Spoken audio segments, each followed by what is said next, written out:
5 araw bago magpasko, dagsana ang mga pasaherong uuwi sa kani-kanilang probinsya at babiyahe palabas ng bansa.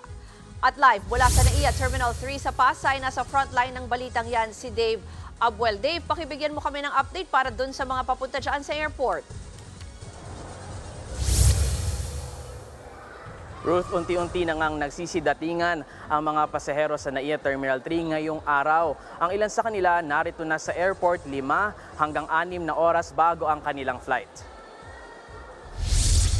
Sina Rolando Reyes biyaheng United Arab Emirates mamayang pasado alas 6.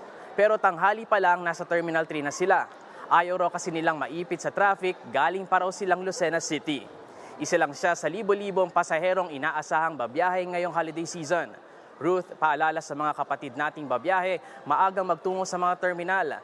Huwag na ring magdala ng mga ipinagbabawal na gamit gaya ng matutulis na bagay para iwas aberya.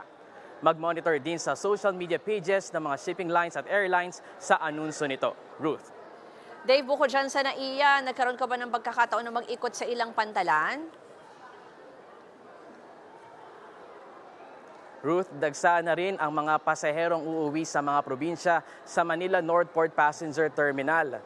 Ayon sa Philippine Ports Authority, aabot sa higit 4 na milyong pasahero ang tutungo sa mga pantalan sa buong bansa ngayong Kapaskuhan. Kanina, nilibot ng pamunuan ng PPA ang mga improvements sa Northport gaya ng x-ray machines, prayer room, playroom at nursing room. Ayon sa isang shipping line, fully booked na ang mga biyahe sa Manila North Passenger Terminal hanggang Pasko.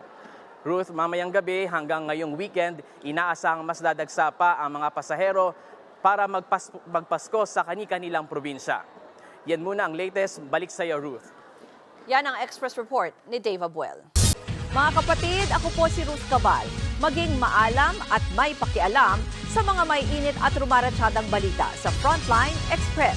Para maging updated sa balitaan, mag-subscribe lang sa social media pages ng News 5.